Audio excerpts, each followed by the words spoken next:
तो बच्चों, सिविक्स या डेमोक्रेटिक पॉलिटिक्स, लोकतांत्रिक राजनीति, उसका पहला चैप्टर हम शुरू कर रहे हैं, जिसका नाम है पावर शेयरिंग या सत्ता का हस्तांतरण।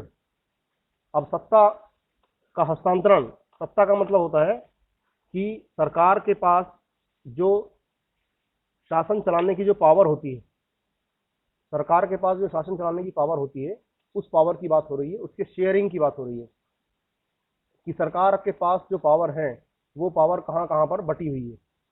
ठीक है, तो एक्चुअली में क्या हुआ, इसके पहले 9th में तुम लोगों ने पढ़ा था कि सत्ता का हस्तांतरण 3 अलग अलग पार्ट में होता है।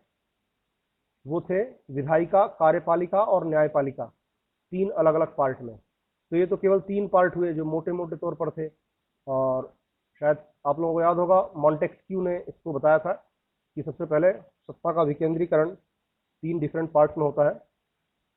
तो इस चैप्टर में, ये चैप्टर है, इसमें 2 देशों के उदाहरण है, बेल्जियम और श्रीलंका के, कि बेल्जियम में और श्रीलंका में किस तरीके से काम हुआ, सत्ता का हस्तांतरण किस तरह से हुआ। तो हम बात करते हैं बेल्जियम की, as practice in Belgium and Sri Lanka, किस तरह से वहां पर काम हुआ सत्ता का हस्तांतरण। और इसमें सबसे पहले हम बेल्जियम के बारे में बात करेंगे। बेल्जियम बेसिकली यूरोप का एक छोटा सा देश है, बहुत छोटा सा। यहाँ पर यूरोप में हरियाणा से भी छोटा देश है, ये लगभग जर्मनी के ऊपर एक छोटा सा आइलैंड, सॉरी आइलैंड गलत बोल रहा हूँ, छोटा सा देश है बेल्जियम। ये हरियाणा से भी छोटा है, हमारे राज्य हरियाणा से भी छोटा है। इसकी सीमाएं फ्रांस, नीदरलैंड, जर्मनी और लग्जमबर्ग, इन राज्यों से लगती है। और इसकी आबादी 1 करोड़ के आसपास ही है। लेकिन इस छोटे से देश में जो सामाजिक ताना बाना है वो बड़ा उटपटांग है। कैसा उटपटांग है कि इसका जो एथनिक कंपोजिशन है इस देश का, लगभग 59% लोग डच भाषा बोलते हैं, है ना, डच भाषा बोलते हैं, फ्लेमिश रीजन में रहते हैं। ये ऊपर जो ब्लू कलर दिखाई दे रहा है, बुक में तुम लोगों की रेड कलर है, ये फ्लेमिश इलाका है। और इस फ्लेमिश इलाके में 59% लोग ऐसे हैं जो, सॉरी, इसमें डच बोलने वाले लोग हैं, और पूरे देश के 59% लोग हैं डच भाषा। अब डच भाषा कहाँ पर बोली जाती है, किस देश में बोली जाती है? उस देश का नाम है नीदरलैंड। पहले उसका नाम था हॉलैंड, अब उसको नीदरलैंड कहते हैं, कई लोग हॉलैंड भी कहते हैं। तो हॉलैंड और नीदरलैंड जो है ना, इसके पड़ोस में देश हैं। और हॉलैंड नीदरलैंड एक ही देश के 2 नाम है, जैसे इंडिया भारतवर्ष है ना, वैसे ही हॉलैंड और नीदरलैंड दोनों नाम एक ही देश के हैं। तो वहां पर जो भाषा बोली जाती है उसको कहते हैं डच, डच भाषा। जैसे इंग्लैंड ने भारत पर कब्जा किया था, तो भारत में इंग्लैंड ने अपनी भाषा, अंग्रेजी भाषा को यहाँ पर थोपा था। उसी तरह से हॉलैंड ने इंडोनेशिया के आसपास के एरिया पर कब्जा किया था, उसको अपना उपनिवेश बनाया था, तो उसको डच ईस्ट इंडीज भी बोला जाता है। जैसे यहाँ पर ईस्ट इंडिया कंपनी ने कब्जा किया था ना भारत में, उसी तरीके से इंडोनेशिया में किसने कब्जा किया था? डच ईस्ट इंडीज ने। ठीक है ना, इंडीज, डच ईस्ट इंडीज। तो ये फ्लेमिश इलाका है ऊपर वाला, जहाँ पर डच बोलने वाले लोग रहते हैं, और की संख्या लगभग 59% है। ठीक है, अब इसके बाद जो नीचे रेड वाला एरिया है उसको वेलोनिया रीजन कहते हैं, वेलोनिया क्षेत्र। यहाँ पर फ्रेंच बोलने वाले लोग हैं, और ये जनसंख्या का 40% भाग है। ठीक है, अब एरिया देख लो, एरिया वलोनिया वाला एरिया ज़्यादा बड़ा है और वहाँ केवल 40% लोग रहते हैं, और ऊपर वाला एरिया फ्लेमिश, ये छोटा एरिया है और वहाँ पर लगभग 59% लोग रहते हैं। ये बेल्जियम की जातीय बनावट है। मतलब ऐसा देखें तो ऐसा, इसमें ऐसा हो सकता है कि 2 अलग अलग राज्य, 2 अलग अलग देश बन जाए। जैसे भारत में धर्म के आधार पर बंटवारा हुआ था, जनसंख्या के आधार पर बंटवारा हुआ था, है ना, एक पाकिस्तान बन गया था, एक हिंदुस्तान बन गया था। तो उसी तरह से यहाँ पर भी बहुत भयानक कंडीशन थी। ठीक है ना, और जो 1% लोग बचते हैं वो जर्मन बोलते हैं। ठीक है ना, 1% लोग जर्मन बोलते हैं और अलग अलग क्षेत्रों में रहते हैं। तो बेसिकली अल्पसंख्यक कौन हुए? फ्रेंच को तो अपन अलग साइड, जर्मन को अपन अलग कर देते हैं। जो फ्रेंच भाषी हैं 40% लोग हैं, ये अल्पसंख्यक हैं। अल्पसंख्यक मतलब जिनकी संख्या कम होती है वो अल्पसंख्यक। 1% की तो कोई गिनती नहीं है, तो इसलिए उनको अपन साइड में कर देते हैं। तो फ्रेंच लोग अल्पसंख्यक हैं। उसके बाद भी ये ज़्यादा पावरफुल है पैसे के मामले में, शक्ति के मामले में, है ना, शक्ति मतलब राजनीतिक शक्ति के मामले में ज़्यादा पावरफुल है। और जो 59% डच लोग हैं वो आर्थिक मामले में भी करीब हैं और राजनीतिक शक्ति के मामले में भी करीब थे। ठीक है, ये इनकी कंडीशन थी।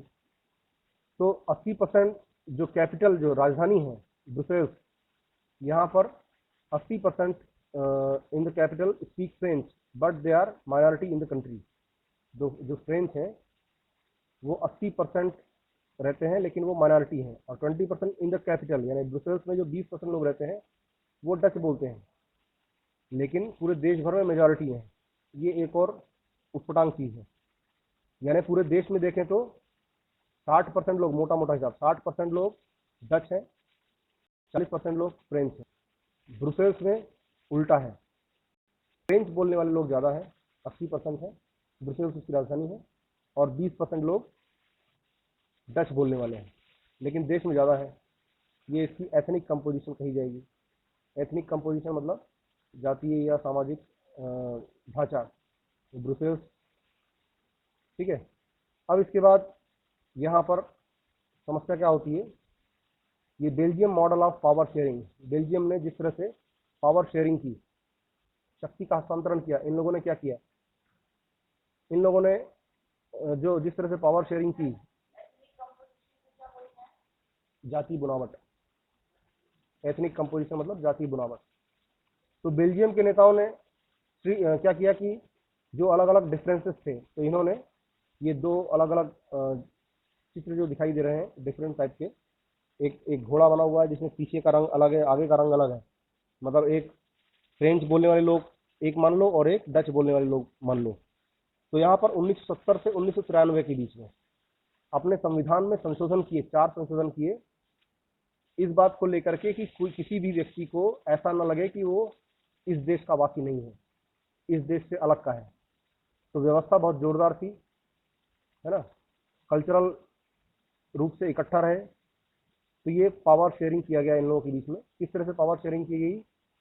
दे shall be equal representation from both communities in the central council of ministers, यानी केंद्रीय सरकार में जो मंत्री रहेंगे उसमें डच और फ्रेंच दोनों बोलने वालों की संख्या समान रहेगी। कुछ स्पेशल कानून तभी बन सकते हैं जब संसद का बहुमत उनके पक्ष में हो। तो किसी भी एक समुदाय के लोग एक पक्ष में, एक के फेवर में फैसले नहीं ले सकते। ठीक है ना? The majority Dutch accepted this arrangement because they were minority in the nation. तो क्योंकि डच लोगों ने इसको एक्सेप्ट किया, डच लोग ज़्यादा संख्या में थे क्योंकि वो राष्ट्र में, डच लोगों ने एक ही मेजॉरिटी थी यहाँ पर। अब ब्रुसेल्स में इनकी सरकार अलग अलग तरीके की थी, है ना। तो केंद्र सरकार की अनेक शक्तियाँ, इस तरह से इसको डिवाइड किया गया कि दोनों इलाकों की क्षेत्रीय सरकारों को के सुपुर्द कर दिया गया, यानी दो अलग अलग सरकारें बना दी गई, एक वेलोनिया में अलग और फ्लेमिश इलाके में अलग। ठीक है, कुछ स्पेशल कानून बनाए गए दोनों कम्युनिटी को मिलाकर, और साथ में ब्रुसेल्स में एक अलग सरकार की स्थापना की गई। फ्रेंच भाषी लोगों ने ब्रुसेल्स में समान प्रतिनिधित्व के इस प्रस्ताव को स्वीकार कर लिया, क्योंकि भले ही वो कम थे, इसलिए स्वीकार कर लिया क्योंकि डच बोलने वाले लोग केंद्रीय सरकार में बराबरी मान रहे थे। डच ज़्यादा संख्या में थे, उसके बाद भी इस बात को मान रहे थे। तो फ्रेंच जिनके पास एक्स्ट्रा पावर थी, जिनके पास एक्स्ट्रा पैसा था, उन्होंने भी उस बात को स्वीकार किया। ठीक है, यहाँ पर एक तीसरी सरकार और थी जिसको कम्युनिटी गवर्नमेंट या सामुदायिक सरकार भी कहते हैं। ये लोगों के द्वारा चुनी जाती थी और किसी एक भाषा के लोगों के द्वारा चुनी जाती थी। अगर वहाँ पर डच लोग ज़्यादा हैं तो डच के द्वारा चुनी जाएगी, अगर वहाँ पर फ्रेंच लोग ज़्यादा हैं तो फ्रेंच लोगों के द्वारा चुनी जाएगी, अगर वहाँ पर जर्मन भाषा बोलने वाले लोग हैं तो जर्मन बोलने वालों के द्वारा चुनी जाएगी। तो ये यहाँ की अलग तरह की सरकार थी, तीसरे स्तर की सरकार, जिसको सामुदायिक स्तर की सरकार कहते हैं। ठीक है ना, चाहे डच, फ्रेंच या जर्मन बोलने वाले लोग कोई भी हो, इस सामुदायिक सरकार को चुनते हैं और ये सरकार संस्कृति, शिक्षा, भाषा, इन मसलों पर काम करती है, इन मसलों पर डिसीजन लेती है अपना। ठीक है। अब इसके बाद जो ब्रुसेल्स है, ब्रुसेल्स में एक अलग तरह की सरकार थी और वहां पर भी दोनों को इक्वल रिप्रेजेंटेशन था। जबकि यहाँ पर क्या बात की थी अपन ने ब्रुसेल्स में कि 80% लोग फ्रेंच बोलने वाले थे और 20% डच बोलने वाले थे। लेकिन सरकार में अगर 10 मंत्री होंगे तो 5 मंत्री केंद्र के होंगे, 5 मंत्री राज्य के होंगे। तो यहाँ पर भी इक्वल डिस्ट्रीब्यूशन किया गया। तो ये 3 तरह की सरकार कैसे हो गई? एक तो राष्ट्रीय स्तर की सरकार हो गई, एक ब्रुसेल्स में सरकार हो गई, है ना, और एक तीसरी सामुदायिक सरकार हो गई जो उनके समुदाय के द्वारा बनी गई है। अब the majority French in Brussels accepted equal representation in Brussels because the majority Dutch accepted equal representation in the central government। ये अपन इसके बारे में बात कर चुके हैं। अब advantage of the Belgian model, Belgian model के क्या क्या फायदे थे? दो, कॉम्प्लेक्स द मॉडल, क्योंकि ये मॉडल बड़ा जटिल है लेकिन फिर भी अब तक अच्छी तरीके से काम कर रहा है। इसने कई बार दोनों कम्युनिटी के बीच के टकराव को रोका है, युद्धों को रोका है। अगर दोनों के बीच में पावर शेयरिंग नहीं होती तो जिसके पास पावर होती वो दूसरे ग्रुप को कुचल सकता था, बुरी तरह से कुचल सकता था, और या फिर देश के दो टुकड़े हो गए होते। यहाँ तक कि एक सबसे बड़ा फायदा ये हुआ कि यूरोपियन यूनियन का आप लोगों ने नाम सुना होगा। यूरोपियन यूनियन यानी पूरे यूरोप में कई देशों में से 16 देशों ने आपस में इकट्ठा होकर अपनी एक राजधानी बनाई है, उनका एक इकोनॉमिक ढांचा है, उनकी एक इकोनॉमी है और यूरो डॉलर इन सभी देशों में चलता है। तो उसकी राजधानी जो है ना वो भी ब्रुसेल्स में बनाई गई है। तो ब्रुसेल्स इतना ज़्यादा इंपॉर्टेंस हो गया है। The European Union choose to have its parliament, उसकी पार्लियामेंट भी यहाँ पर बनी हुई है ब्रुसेल्स में, यूरोपियन यूनियन की। As power sharing was practice successfully, क्योंकि सत्ता का हस्तांतरण यहाँ पर अच्छे तरीके से हुआ है। अब इसके बाद अपन लोग आते हैं श्रीलंका में। श्रीलंका में क्या हुआ, वहाँ की कंडीशन देखते हैं। एक्चुअली 1948 में श्रीलंका स्वतंत्र राष्ट्र बना, जैसे कि भारत बना था। अब ये भी हरियाणा के बराबर है लगभग, बेल्जियम भी हरियाणा के बराबर था, ठीक है ना, और भारत से केवल थोड़ी सी दूरी पर है। इसके बीच में मन्नार की खाड़ी और पाक स्टेट बनी हुई है, ठीक है ना। अब यहाँ पर जो सोशल कंपोजिशन था, जो सामाजिक ताना बाना था, वो अलग तरीके का था। यहाँ पर सिंहली बोलने वालों की संख्या, सिंहली, ठीक है ना, सिंहली वहाँ की भाषा है, उसको बोलने वालों की संख्या 74% है। 74% लोग क्या भाषा बोलते हैं? सिंहली। और धर्म कौन सा है उनका? बुद्धिस्ट, बौद्ध धर्म। सम्राट अशोक के पुत्र और पुत्री यहाँ पर गए थे और बौद्ध धर्म का प्रचार किया था, तब से यहाँ बौद्ध धर्म फला फूला। तो 74% लोग सिंहली बोलते हैं और बौद्ध उनका धर्म है। तमिल बोलने वालों की संख्या 18% है और वो हिंदू और मुस्लिम दोनों है ना। तमिल 18%। श्रीलंका, अब इसमें से तमिल बोलने वाले भी दो तरह के हैं। एक वो तमिल बोलने वाले हैं जो श्रीलंकन तमिल है, यानी लंका में बहुत पहले समय से रह रहे हैं और तमिल भाषा बोलते हैं, ऐसे 13% है। और जो भारत से जो तमिलियंस वहां पर गए हैं अंग्रेजों के समय में, अंग्रेज लोग उनको काम कराने के लिए मजदूरी के रूप में, मजदूरों के रूप में लेकर गए थे, केले और नारियल के बाग में काम कराने के लिए, उनकी संख्या 5% है। तो टोटल मिलाकर 18% तमिल बोलने वाले लोग हैं श्रीलंका में, ठीक है ना। अब ये जो इंडियन तमिल्स कौन थे? They migrated to Sri Lanka as plantation worker during British rule, ठीक। श्रीलंकन तमिल्स कौन थे? वहाँ के नेटिव थे, वहाँ के मौलिक लोग थे। और 7% पॉपुलेशन जो बचती है बाकी, वो और दूसरे लोग हैं, क्रिश्चियंस हैं, हु स्पीक्स बोथ, सिंहला भी बोलते हैं और तमिल भी बोलते हैं। तो इस तरह से श्रीलंका का ताना बाना था। अब श्रीलंका में क्या हुआ? बहुसंख्यकवाद हुआ। बहुसंख्यकवाद यानी संख्या के बल पर, अपनी संख्या के बल पर अल्पसंख्यकों को दबाना, उनकी भाषा, संस्कृति, इन सब चीजों को बना, ये होता है बहुसंख्यकवाद। तो श्रीलंका जब 1948 में आजाद हुआ तो उसके बाद वहां पर बहुसंख्यकवाद आया और प्राथमिकता दी गई और 1956 में कानून बनाया गया जिसके तहत तमिल भाषा को साइड में कर दिया गया, एक कोने में कर दिया गया, और सिंहली को राजभाषा बना दिया गया। जैसा कि तुम लोगों को मालूम है कि एक्चुअली भारत में अंग्रेजों के समय में अंग्रेजी राजभाषा चल रही थी, लेकिन जब भारत आज़ाद हुआ तो उसके बाद भारत की आज़ादी के दौरान, आज़ादी के बाद हिंदी को राष्ट्रभाषा बनाने का मुद्दा उठा। लेकिन भारत में बहुत सारे प्रांत हैं, अलग अलग भाषाएं हैं, उनने इसका विरोध किया। तो विरोध के चलते अलग अलग राज्य बने, है ना, बहुत सारे राज्य अलग अलग बने, इसके बारे में अपन बाद में बात करेंगे।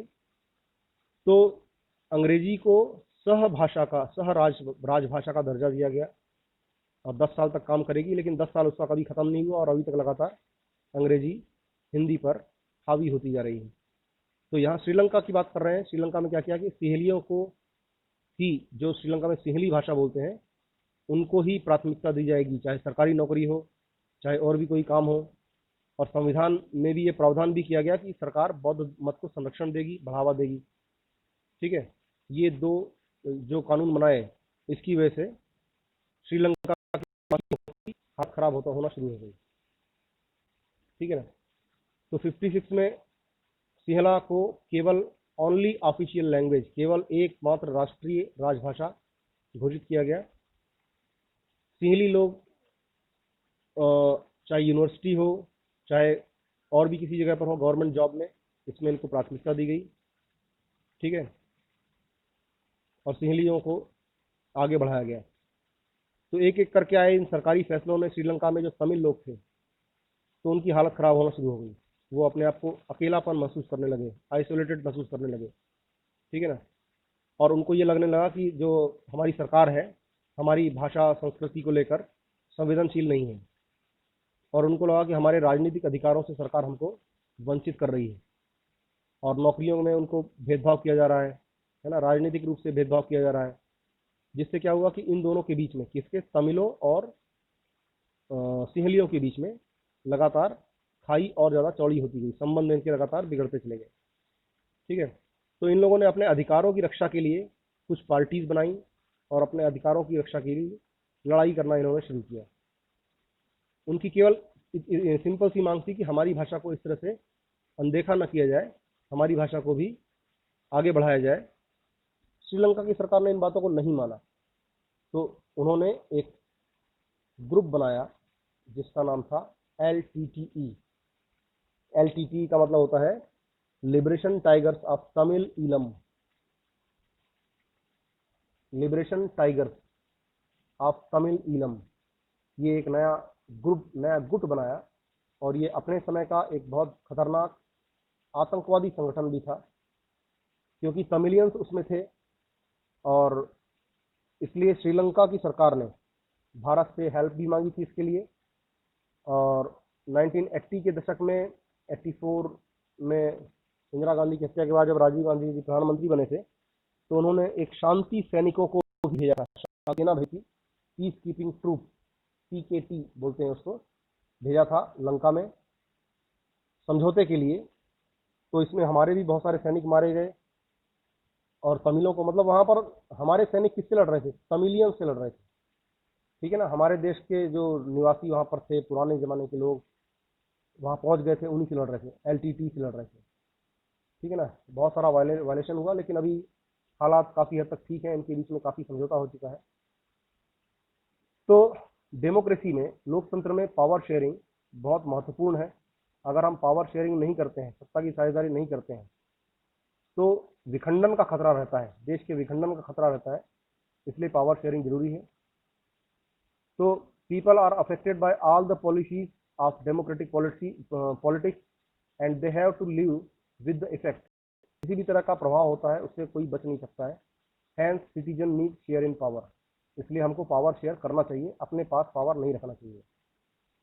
As legitimate government is one where citizens through participation acquire stake in power.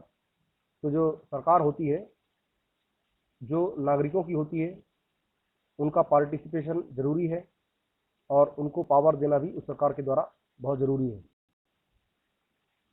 अब इससे क्या क्या फायदे होते हैं इन दोनों तरह की गवर्नमेंट को हमने देखा, बेल्जियम की भी और श्रीलंका की भी। तो बेसिकली सत्ता की साझेदारी क्यों जरूरी है? वो इसलिए जरूरी है कि सत्ता का बंटवारा होने से जो टकराव होते हैं उसका अंदेशा कम हो जाता है, क्योंकि सामाजिक टकराव आगे बढ़कर हिंसा और अस्थिरता का रूप ले लेते हैं। इसलिए सत्ता में हिस्सा देना राजनीतिक व्यवस्था के लिए बहुत अच्छा होता है। बहुसंख्यक समुदाय की इच्छा को, जैसे कि श्रीलंका में हुआ, उनकी इच्छा को थोपना बाकी लोगों पर थोड़े समय के लिए अच्छा लग सकता है, लेकिन आगे चलकर यह देश की अखंडता के लिए घातक हो सकता है, जैसे कि श्रीलंका में हुआ, है ना। क्योंकि श्रीलंका में बहुसंख्यकवाद चालू किया गया और उसके कारण वहाँ पर जबरदस्त गृह युद्ध हुआ और बहुत लंबे समय तक चला। तो परेशानियां केवल अल्पसंख्यकों के लिए ही पैदा नहीं हुई थी, परेशानियां दूसरे लोगों के लिए भी पैदा हुई थी, ठीक है ना। तो माइनॉरिटी मेजॉरिटी अगर माइनॉरिटी के ऊपर दबाव डालती है तो उसका खामियाजा दोनों पक्षों को भुगतना पड़ता है। इसलिए सत्ता का बंटवारा बहुत जरूरी है, ठीक है। अब इसके बाद इन दो तर्कों को हम दो तर्क हम इसमें दे सकते हैं। एक को युक्तिपरक तर्क कहते हैं, युक्तिपरक तर्क, और दूसरे को नैतिक परक तर्क। युक्तिपरक तर्क का मतलब होता है कि हम कोई जो इनके बीच में आदर्शवादी नहीं हो, उससे अलग हटते हुए व्यवहारिक रूप से हो, युक्तिपरक तर्क या समझदारी का तर्क होता है ना, जिसमें समझदारी होती है। और दूसरा नैतिक तर्क होता है, वो सत्ता के बंटवारे के अंतर जो तर्क होता है उसको बताता है, उसको एक्सप्लेन करता है, ठीक है। तो ये आज की क्लास अपन यहीं पर ख़त्म करते हैं। इसके बाद बाकी अगला पीरियड कल होगा, उसको देखेंगे सेकंड पार्ट में, ठीक। तो ये एक खलील की उलझन, ये तुम लोगों की बुक था, इसको तुम लोग पढ़ लेना। खलील की उलझन जो था ये किससे रिलेटेड है? तो खलील की उलझन दिया हुआ है। इस खलील की उलझन को क्या बोलेंगे उसको, विक्रम बेताल की कहानियां तुम लोगों ने पढ़ी होंगी, तो उससे संबंधित है, ठीक है। वैसे आज मैंने जो क्लास सुबह ली थी 9th की, तो उसमें केवल 150 MB डेटा मेरा खर्च हुआ था और क्लास लगभग 40 मिनट की। खुशी राज इस वक्त आ रही है, बताओ। 40 मिनट की क्लास उस वक्त ली थी। 40 मिनट की क्लास में लगभग इतना 150 MB के आसपास का डेटा खर्च हुआ था। तो अभी आज की क्लास बहुत ही बुरी रही, क्योंकि केवल 15 लोग शामिल रहे इसमें। ऐसे में कैसे काम चलेगा भाई? बाकी लोग क्यों नहीं मिलते हैं? और खुशी राज, आवाज ओपन करो जरा अपनी। खुशी राज ओपन करो आवाज। खुशी राज, आवाज आ रही है? मेरी आवाज आ रही है कि नहीं आ रही? तुम्हारी आवाज तो मुझे नहीं आ रही। मेरी आवाज आ रही तो एक काम करो, जहां पर फ्रंट में तुम्हारा चेहरा दिखाई दे रहा होगा वहां पर क्लिक करो। वहां पर जब टच करोगी तो सामने 3 सर्कल आएंगे छोटे छोटे। तो पहला वाला सर्कल है माइक का, उसको ऑन करो। माइक का सर्कल ऑन करो। हेलो, ये तो भाग गई। चलो ठीक, भाग जान दो। खुशी राज, अरे तुमने बीच वाला बटन दबा दिया था क्या? सबसे आखिरी वाला जो पहला माइक का है,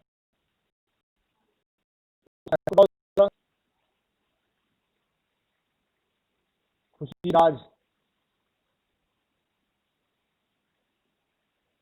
हेलो। एक तो सबसे बड़ी समस्या ये है कि तुम लोगों को मोबाइल भी चलाना नहीं आता है।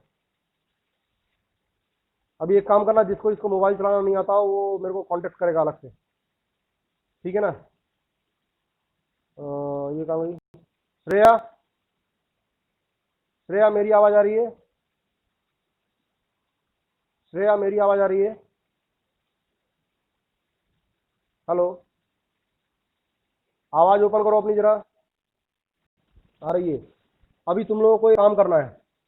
एक काम ये करना है कि मैं अभी गूगल क्लासरूम में, तुम लोग जो गूगल क्लासरूम में जाते हो तो उसका सही तरीका नहीं मालूम है, तो उसको मैं अभी तुम लोगों को बताना चाह रहा हूँ कि गूगल क्लासरूम में कैसे जाएंगे। ठीक है ना? तो अपनी स्क्रीन फिर शेयर कर रहा हूँ गूगल क्लासरूम का, तो उसको तुम लोग थोड़ा ध्यान से देखो कि गूगल क्लासरूम में आके तुम लोगों को करना क्या है।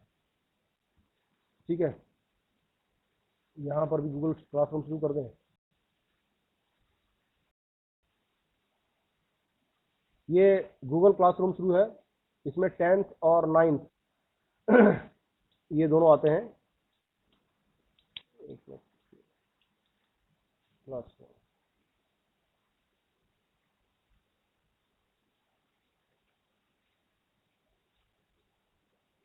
अब इसमें 10th में ये देखो 60 बच्चों के नाम लिखे हुए हैं। 60 बच्चों के नाम लिखे हुए हैं, इसका मतलब 10th में 60 बच्चे ज्वाइन हैं। और 60 में से कितने आ रहे हैं यहाँ पर? केवल आज 17 लोग आए।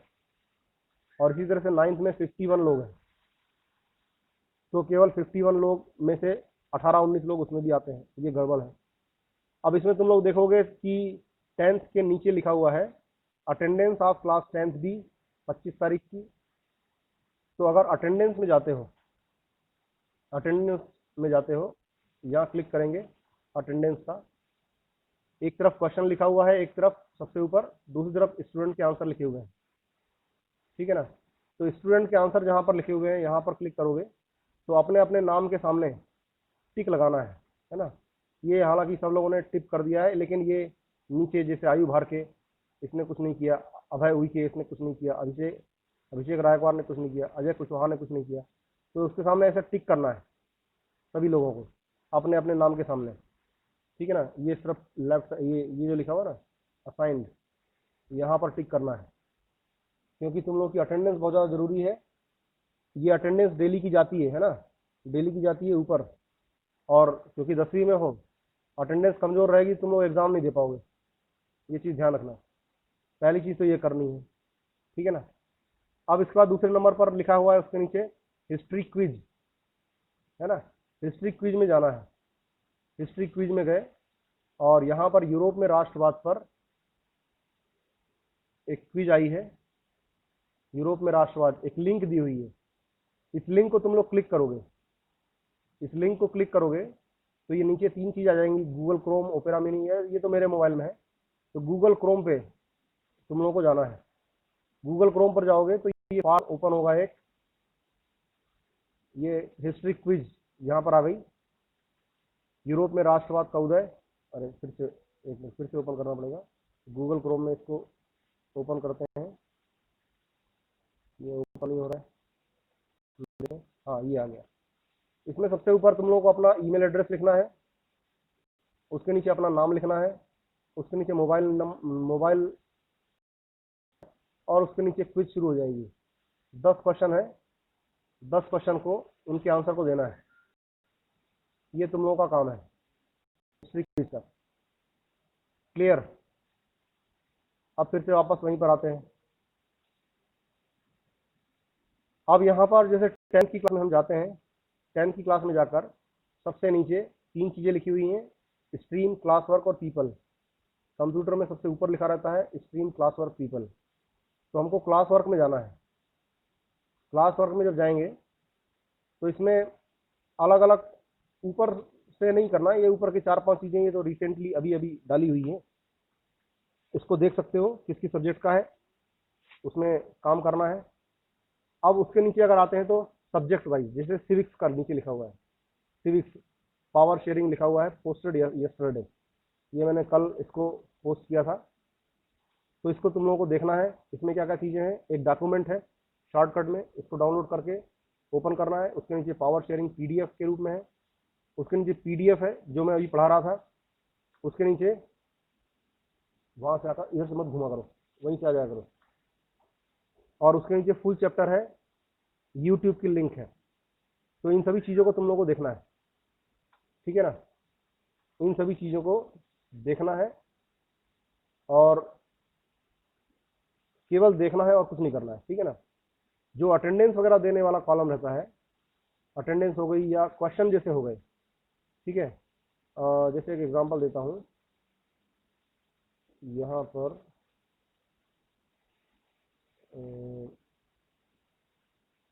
अरे घूमना बंद करो, ये अटेंडेंस सभी लोगों की हुई है। हिस्ट्री कहाँ गया, हिस्ट्री में जाता हूँ, 10 क्लास वर्क में आया, सिविक्स हो गया, ज्योग्राफी हो गया, केमिस्ट्री, मैथ, फिजिक्स, ये बायोलॉजी, ये इंग्लिश, ये हिस्ट्री, ठीक है ना। हिस्ट्री क्विज दिया था, सबसे नीचे इसमें जाएंगे तो हिस्ट्री है, ठीक है ना। अब हिस्ट्री में असाइनमेंट भी दिया हुआ है, ठीक है ना। ये क्वेश्चन भी दिया हुआ है, उदारवादी राष्ट्रवाद के नेता, ये क्वेश्चन है। अब ये क्वेश्चन 15 पॉइंट सबसे ऊपर लिखा हुआ है। अब ये केवल तरुवर नाम का जो प्राणी है इनने किया है और संजना मीना ने किया है, बाकी सब ये मिसिंग मिसिंग मिसिंग लिख रहा है, ठीक है ना, ये पूरा।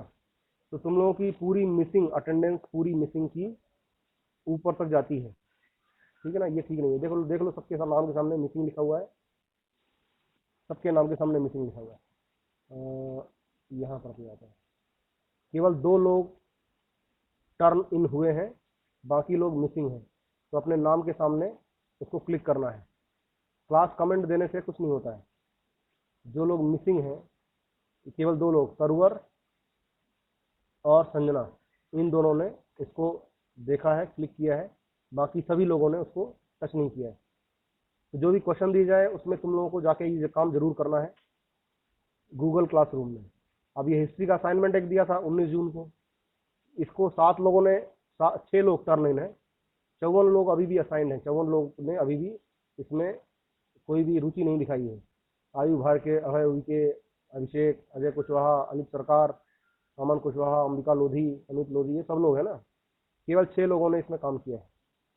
तो ये एक तरह की अटेंडेंस है, और ये अटेंडेंस तुम लोगों की होना कंपलसरी है।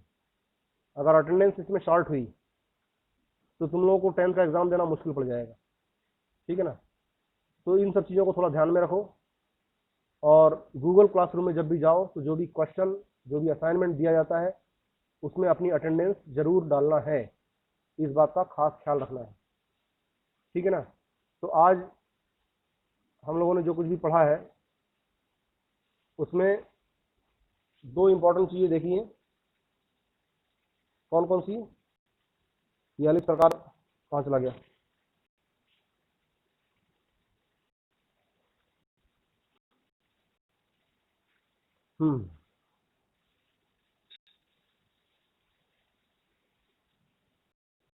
प्रेजेंटेशन नहीं आ रहा।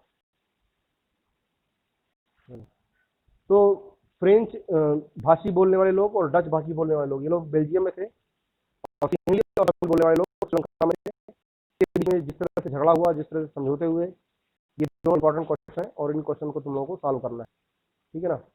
बस आज की क्लास यहीं खत्म होती है, इसके आगे का अपन कल देखेंगे। Okay, bye